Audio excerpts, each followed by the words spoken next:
जय छठी मैया। आज हम बात करने वाले हैं छठ पूजा व्रत नियम 2024 के बारे में। पहली बार अगर आप छठ कर रहे हैं तो आपको कुछ बातों का खास ध्यान रखना चाहिए। नहीं, अगर आप ये बातों का ध्यान रखती हैं तो आपका व्रत जो है टूट सकता है।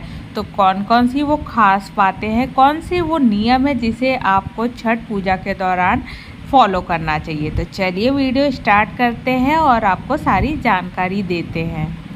तो मित्रों, लोक आस्था और सूर्य उपासना का महान पर्व छठ की शुरुआत जल्दी ही होने वाली है।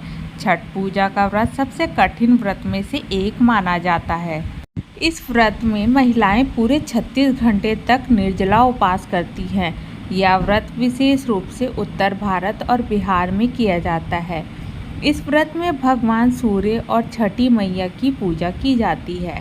इस व्रत में दोनों बार सूर्य को अर्घ्य दिया जाता है, जिसमें पहले ढलते सूरज को जल दिया जाता है और अगले दिन उगते सूरज को अर्घ्य देने के बाद ही व्रत पूरा होता है। छठ का महाव्रत खास तौर पर संतान के खुशहाली के लिए किया जाता है। ऐसी मान्यता है कि सच्चे मन से की गई पूजा से छठी मैया प्रसन्न होती है और व्रत रखने वाले सभी जो व्रती हैं सबकी मनोकामना को पूर्ण करती है। तो आइए मित्रों, अब हम जान लेते हैं कि छठ महाव्रत के नियम क्या क्या होते हैं। पहला देखिए, छठ पूजा का पर्व नहाए खाए के साथ शुरू होता है। इस दिन घर की सफाई की जाती है और सात्विक भोजन घर में बनाया जाता है। नहाए खाए से ही घर में लहसुन प्याज का प्रयोग बंद कर दिया जाता है। इसलिए छठ के पहले दिन से घर में तामसिक भोजन प्याज लहसुन का इस्तेमाल बंद कर दिया जाता है। दूसरा नियम आपको जो फॉलो करना है वो छठ का प्रसाद चूल्हे पर बनाना चाहिए। अगर चूल्हे पर बनाना संभव ना हो तो आप स्टोव या गैस चूल्हे को अच्छी तरह से धोकर भी प्रसाद बना सकते हैं। इसके अलावा प्रसाद छठ का जो प्रसाद केवल उन्हीं लोगों द्वारा बनाया जाता है जिन्होंने यह व्रत रखा हो। ऐसे में अगर आपने व्रत रखा है तो आपको प्रसाद अवश्य बनाना चाहिए।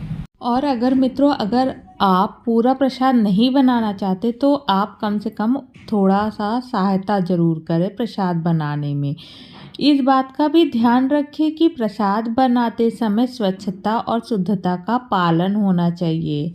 तीसरी बात जो आपको ध्यान रखनी चाहिए, नहाए खाए के दिन स्नान करके साफ कपड़े पहनकर ही सात्विक भोजन ग्रहण करें।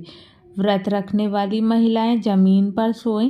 इसके अलावा छठ व्रत का पारण उगते सूरज को अर्घ्य देने के बाद ही करें और छठ पूजा के लिए बांस से बनी सूप और टोकरी का ही इस्तेमाल करें।